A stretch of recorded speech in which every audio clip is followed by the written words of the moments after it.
lots of thoughts trying to come out at the same time. But, Laura Kuenssberg's bias is exposed once again. Labour MP Pat McFadden dodges her gotcha trap. Keep watching till the end of the video and we will comment on this video. You, as all ministers here, are very careful not to say anything that might be perceived in the White House as being critical of the president, and there are obvious diplomatic reasons for that.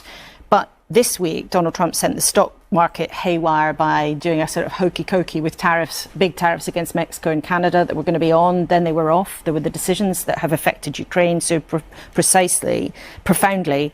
What's it like dealing with that kind of zigzagging, that constant change? Well, I think one of the lessons from it is probably not to react immediately to everything that's said. It's tempting in interviews like this for someone in your position to say, what's your latest response to the latest comment overnight?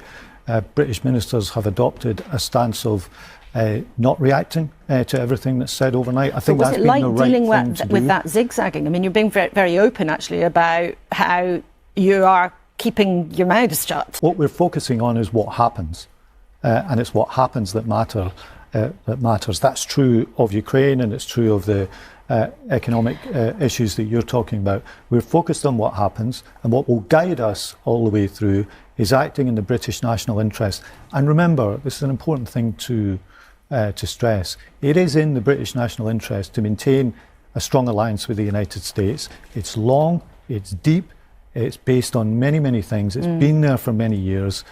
We want to maintain that, and that guides what we do. The role of a journalist is to report the news with as little bias as possible, whilst a political commentator simply pushes opinions.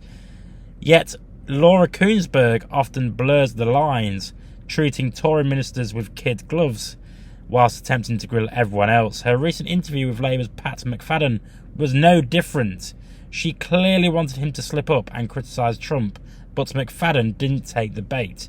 Rather than chasing the latest erratic moments from Trump, McFadden took a more measured approach, saying that the UK should respond to actions, not words.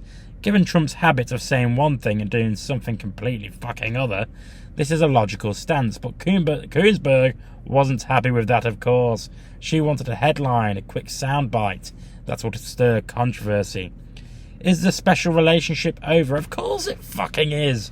McFadden stressed the importance of the UK's alliance with the US, but can that alliance really survive Trump? Reports suggest that he's used US military contractors to cut off software updates for F-16 jets given to Ukraine, effectively rendering them useless. If true, that's not just a betrayal of Ukraine, it's a worrying sign for Europe's own security. If the US under Trump is willing to pull the plug on military support for European allies, what happens to the UK forces operating with F-35 jets, US-made missiles, or intelligence sharing agreements?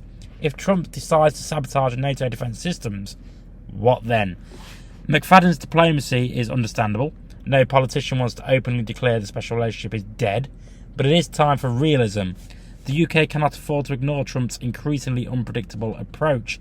If he sees allies as disposable, then Britain needs a plan for the future where US support is no longer needed. But let me know what you think in the comments. I've been Jake from Just Jake. As always, subscribe to the YouTube channel. Thank you for watching, and I'll see you next time.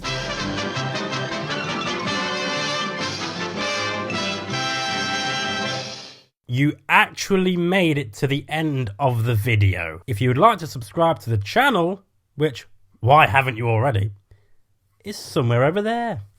And also, if you want to watch more videos, also check out over there. I've been Jake from Just Jake. See you later.